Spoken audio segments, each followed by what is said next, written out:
जय हिंद, जय भारत। मैं हूं रीना सुथार और स्वागत है आप सभी का सैनिक न्यूज विद रीना में। आज के इस वीडियो की शुरुआत करते हुए सबसे पहले बात कर लेते हैं उन टॉपिक की जिसकी जानकारी लेकर आज के इस वीडियो में आई हूं। देखिए, आज सोशल मीडिया हो या इलेक्ट्रिक मीडिया हो या प्रिंटिंग मीडिया हो, हर जगह यही चर्चा है कि क्या सही में ये 8वां वेतन आयोग जो है इसमें हमारा लाखों रुपए का एरियर बन सकता है। कुछ एक्सपर्ट्स की अगर माने तो 8वें वेतन आयोग में हो रही देरी या उसके पैटर्न को समझते हुए ये लग रहा है कि ये 8वां वेतन आयोग भी 6ठे वेतन आयोग की तरह हमारी सैलरी और पेंशन में अच्छी खासी बढ़ोतरी करने के साथ साथ हमें लाखों रुपए का एरियर दिलवा सकता है। चलिए आज के इस वीडियो में इस एक आर्टिकल को शेयर करती हूँ जहां इसके बारे में विस्तार से बात की गई है। ये और इसके साथ साथ हमारे कुछ पेंशनर्स और फैमिली पेंशनर्स ने अपने कमेंट्स के माध्यम से पेंशन संबंधी सवालों को शेयर किया है। तो यही जानकारी के लिए आज के इस वीडियो में आगे बढ़ते हुए आप सभी से निवेदन है कि वीडियो में अंत तक बने रहिएगा। इस चैनल के माध्यम से दी गई जानकारी अगर आप सभी लोगों के लिए यूजफुल रह रही है तो लाइक और शेयर कर दीजिएगा, इस वीडियो को हाइप करिएगा ताकि YouTube इस वीडियो को हर एक कर्मचारी पेंशनर्स तक पहुंचाए। आप चाहें तो चैनल को ज्वाइन कर सकते हैं, लेकिन अगर सब्सक्राइब नहीं किया है तो जल्दी से चैनल को सब्सक्राइब कर दीजिए और नोटिफिकेशन ऑन रखिए ताकि हर एक वीडियो की अपडेट आप लोगों तक पहुंचती रहे। इसी के साथ आज के इस वीडियो की शुरुआत करते हुए सबसे पहले बात कर लेते हैं 8वें वेतन आयोग में हो रही देरी और इसके साथ साथ एक आर्टिकल में इसको लेकर क्या छपा है। क्या सही में 8वें वेतन आयोग में जो है 6ठे वेतन आयोग की तरह लाखों रुपए का एरियर बन सकता है।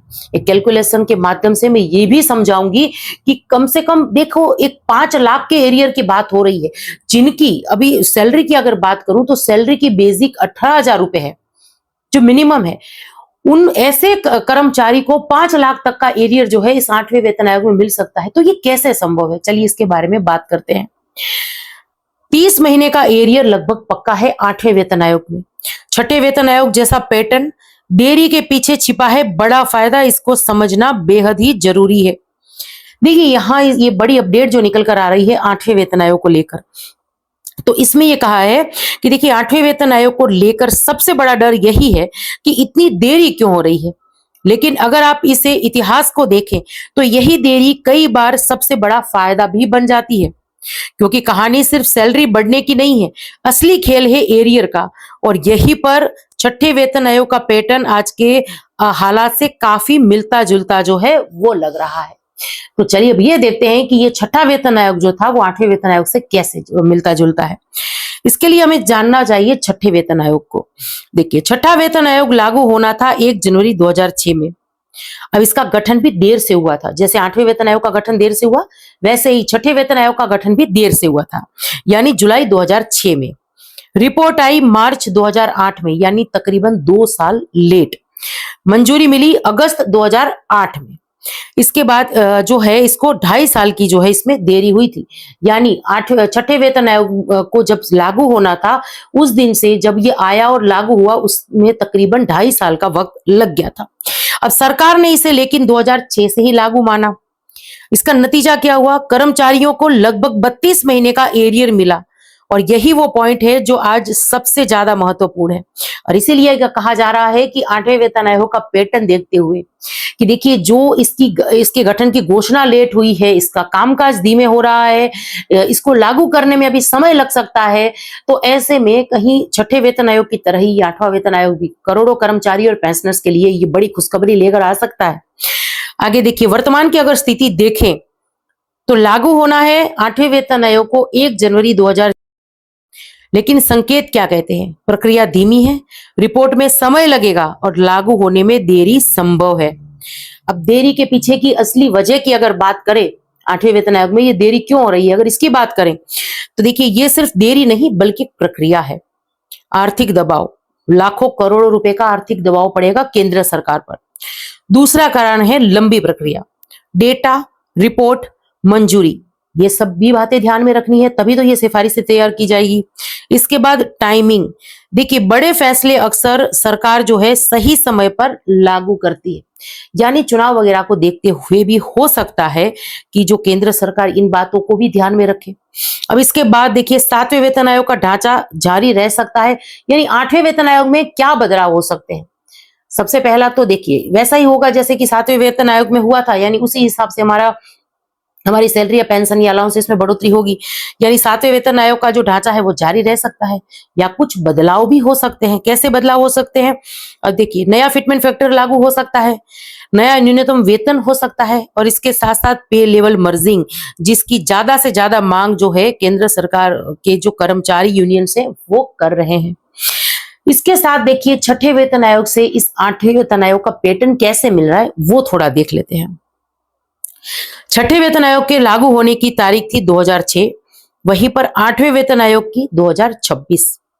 वास्तविक लागू कब हुआ? ये छठा वेतन आयोग हुआ था 2008 में और 8वां वेतन आयोग हुआ है 2028 में। ये संभवित है। देरी हो रही है। छठे वेतन आयोग में 30 महीनों की देरी हुई थी और 8वें वेतन आयोग में हो सकता है 24 से 30 महीनों की देरी हो। अब इसमें एरियर की बात करें तो छठे वेतन आयोग में 32 महीनों का एरियर मिला था और 8वें वेतन आयोग में हमें 30 महीने का एरियर जो है वो देखने के लिए मिल सकता है।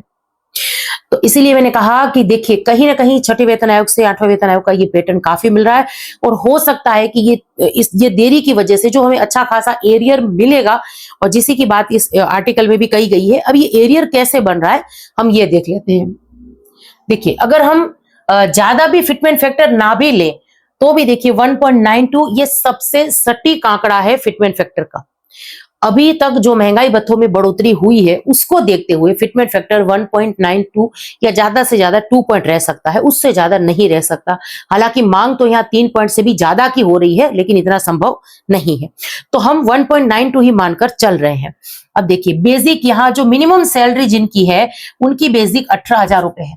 जब इसको हम मल्टीप्लाई कर रहे हैं 1.92 से तो 34,560 रुपए जो है हमें अपनी नई बेसिक मिल रही है। जो सैलरी ले रहे हैं मिनिमम, ये उनकी बेसिक के हिसाब से कैलकुलेट कर रही हूं। अब डिफरेंस यहां पर आ रहा है 16,560 रुपए का हर महीने। ऐसे में इस आर्टिकल में कहा गया है कि वेतन आयोग देखिए लागू तो हो गया है, उसको वेतन आयोग की घटना जो गठन वगैरह है वो तो हो गया है, सिफारिशें आने में थोड़ा समय लग सकता है। 2026 में तो ये नहीं आएगा, लेकिन 27 और 2028 तक इसको लागू होने की उम्मीद है, यानी तकरीबन 30 महीने का जो है वो समय लग सकता है। तो उसी हिसाब से जब आप हर महीने के डिफरेंस को, बेसिक में जो डिफरेंस आ रहा है, क्योंकि माना जाएगा इसको 1 जनवरी 2026 से, तो 30 महीनों के हिसाब से इस बेसिक में डिफरेंस जो आ रहा है 16,560 रुपए, इसको अगर मल्टीप्लाई करेंगे तो 4,96,800 रुपए का आपका एरियर बनेगा। ये मैं इनकी बात कर रही हूं जिनकी सैलरी 18,000 रुपए, बेसिक सैलरी की बेसिक 18,000 रुपए है। अब जिनकी बेसिक और ज्यादा है उनका तो लाखों में जाएगा ये एरियर। अब यहां पर देखिए पेच फंस रहा है। जब हम बात करते हैं ये भी हो सकता है वो भी हो सकता है तब कि क्या केंद्र सरकार इतने बड़े आर्थिक दबाव के लिए तैयार है? क्योंकि देखिए, फिटमेंट फैक्टर को लेकर भी जब बात फंसती है तब वो कारण यही सामने आता है कि केंद्र सरकार को सिर्फ सैलरी या पेंशन में बढ़ोतरी नहीं करनी, अलाउंसेस में बढ़ोतरी नहीं करनी, एरियर भी चुकाना है। और आज एरियर के लिए भी अगर मैं बात करूं तो हर एक केंद्रीय कर्मचारी संगठन, चाहे जो पेंशनर्स के संगठन है, वो ये प्रयास कर रहे हैं कि केंद्र सरकार वेतन आयोग को लागू माने 1 जनवरी 2026 से ही। 7वें वेतन आयोग में जिस तरीके से कर्मचारियों के अलाउंसेस के एरियर को अभी तक केंद्र सरकार ने उसका भुगतान नहीं किया है, वैसा ही 8वें वेतन आयोग में नहीं होना चाहिए। और इस बार कहीं ऐसा ना हो कि सैलरी और पेंशन का जो बेसिक का डिफरेंस है वो एरियर भी हमें ना मिले। तो इसको लेकर भी कर्मचारी संगठन प्रयास कर रहे हैं और कोई भी देखिए जो अपनी मांगे हैं उससे पीछे हटने के लिए तैयार नहीं है। और यही सब बातें हमारे फायदे में है। तो आने वाले दिनों में हमें कितना बेनिफिट्स वगैरह मिलेगा ये तो समय ही बताएगा। पर अभी ये एक आर्टिकल था जो एक ऐसे समय में आया है जहां लगातार हम ऐसे ऐसे आर्टिकल सुन रहे थे, ऐसे ऐसे एक्सपर्ट्स की राय देख रहे थे, जहां ये कहा जा रहा था कि वेतन आयोग लेट हो रहा है, हमें कितना फायदा होगा, नहीं होगा, फिटमेंट फैक्टर कम होगा। ऐसी सारी नेगेटिव जो जानकारियां थी या खबरें थी, उसके बीच एक पॉजिटिव न्यूज थी, चाहे छोटी सी ही सही, लेकिन सुनने में भी अच्छा लग रहा है। तो ये जानकारी आज के इस वीडियो में मैंने जरूर से शेयर की और एक अच्छे खासे जाने माने अखबार की ये आर्टिकल्स है तो हम इस पर विश्वास भी कर सकते हैं। चलिए, ये तो थी जानकारी 8वें वेतन आयोग को लेकर। अब वीडियो में आगे बढ़ते हुए कुछ कमेंट्स देख लेते हैं। चलिए, एक लिख रहे हैं कि नमस्कार मैम, मैं आपका चैनल नियमित रूप से देखता हूं, ये बहुत अच्छा है। मुझे अपने चिकित्सा भत्ते यानी एफएमए से संबंधित समस्या है। मैंने आपको इसकी जानकारी भेज दी है, लेकिन मेरे पास न तो कार्ड है, नहीं मुझे कोई इसका एफएमए मिल रहा है। महीने में 1,000 रुपए जो मिलते हैं पेंशन में वो नहीं मिल रहे हैं। मुझे केवल 1 वर्ष का जो एफएमए में मिला है उसके बाद ये बंद हो गया है। क्या आप इस बारे में मेरी मदद कर सकते हैं? मैंने आपसे संपर्क करने की कोशिश भी की थी। कृपया मुझे आप बताइए कि मुझे क्या कार्रवाई करनी है। देखिए सर, आप अगर आपको आपके पास ईसीएचएस का कार्ड भी नहीं है और आपका फिक्स मेडिकल अलाउंस भी नहीं आ रहा, तो ये काफी गलत बात है। और जैसे कि आपने इसमें लिखा कि 1 साल तक मिला था फिर बंद हो गया था, तो इसके लिए आप सीपी ग्राम के थ्रू कंप्लेन दर्ज करा दीजिए। क्योंकि अगर 1 साल के लिए आपको ये मिला था, फिक्स मेडिकल अलाउंस के 1000 रुपए मिल के लग के आ रहा था पेंशन में, तो कार्रवाई तो सारी आपकी हुई होगी, करवाई होगी आपने, तभी ये पैसा आपको मिल रहा था। फिर ये स्पर्श या बैंक की गलती से बंद हुआ है, तो इसको लेकर सीपी ग्राम पर कंप्लेन दर्ज करा दीजिए, हो जाएगा। और एरियर की भी डिमांड जरूर से करिएगा, क्योंकि बिना आपकी गलती के ये पैसा बंद हुआ है, तो आपका एरियर भी इसमें जरूर से बनता है। चलिए अगला कमेंट है। एक लिख रहे हैं कि जय हिंद मैम, इन्होंने अपना नाम वगैरह लिखा है, ये डिसेबिलिटी पेंशनर्स हैं, और ये लिख रहे हैं 2024 में आया हूं और बेसिक पेंशन भी कम आ रही है और रिकवरी भी आ रही है, उसके ऊपर रिकवरी भी वगैरह भी चालू कर दी है, तो बताइए मैं क्या करूं। देखिए सर, आपको इसके लिए जो है कंप्लेन दर्ज करानी है। जैसे कि अभी मैंने कहा कि सीपी ग्राम पे कॉल करके आप विस्तार से इसके बारे में बात करिए। पर रिक्वेस्ट है कि एक बार में एक ही कंप्लेन करिएगा। अगर आपकी बेसिक कम कर दी है तो उसकी कंप्लेन करिए, और रिकवरी आई है उसकी कंप्लेन करिए। देखिए जैसे कि आपका ये कमेंट पढ़कर मैं समझ पा रही हूँ, हो सकता है कि वो पहले आपको गलती से ज्यादा बेसिक दे रहे हो, और फिर जब ये मामला उनके ध्यान में आया तो उन्होंने जो है आपकी बेसिक कम कर दी है और इसके ऊपर रिकवरी बिठा दी है। ये एक पॉसिबिलिटी बनती है, पर ज्यादातर मामलों में गलती स्पर्श की होती है, तो इस बात को भी ध्यान रखिए और जल्दी से कंप्लेन दर्ज करा दीजिए। अब सीपी ग्राम पर कंप्लेन कैसे दर्ज करानी है? सिंपल, आपको वो फोन नंबर जो मैं सीपी ग्राम के शेयर करती रहती हूँ, उस नंबर पे कॉल करके कंप्लेन दर्ज करा देनी है। चलिए अगला कमेंट है। हमारे एक पेंशनर्स यहाँ लिख रहे हैं कि मैंने जो डीएडीआर को लेकर जानकारी दी थी, उस वीडियो में मुझे ये कमेंट आया था कि कैबिनेट का डिसीजन कहाँ है 2% की बढ़ोतरी का, और डीए का लेटर वगैरह कहाँ है। आप जो है कंफ्यूज वाले जो है न्यूज जानकारियां वो वगैरह शेयर करती हैं, तो मैं यहाँ इनको करेक्ट कर दूं कि देखिए, वो उस वीडियो में मैंने ये कहा था कि आरबीआई ने एक लेटर जारी किया था तकरीबन 1 से 1.5 महीने पहले, जब ये कंफर्म हुआ था कि 1 जनवरी 2026 से हमारा महंगाई भत्तों में सिर्फ और सिर्फ 2% की बढ़ोतरी होगी। अभी भी मैं यही बात कह रही हूं, 2% की बढ़ोतरी होगी, क्योंकि आरबीआई का वो लेटर आ चुका है। अभी सिर्फ कैबिनेट की मंजूरी मिलनी बाकी है। वो तो उस वीडियो में भी मैंने कहा था कि कभी भी हर बुधवार को कैबिनेट की मीटिंग होती है। सभी कर्मचारी पेंशनर्स को पता है इसके बारे में, ज्यादातर पेंशनर्स को पता है। अगर आपको नहीं पता है तो उसके बारे में मैं कुछ नहीं कर सकती हूँ। ये जिन्होंने कमेंट किया है, मैं उनको कह रही हूँ कि अगर कोई ऐसे पेंशनर्स हैं, फैमिली पेंशनर्स हैं, जिनको ये नहीं पता है कि हर बुधवार को जो है कैबिनेट की मीटिंग होती है, और प्रयास यही रहते हैं कि एक मीटिंग हो, उसमें ये सारे डिसीजन लिए जाते हैं।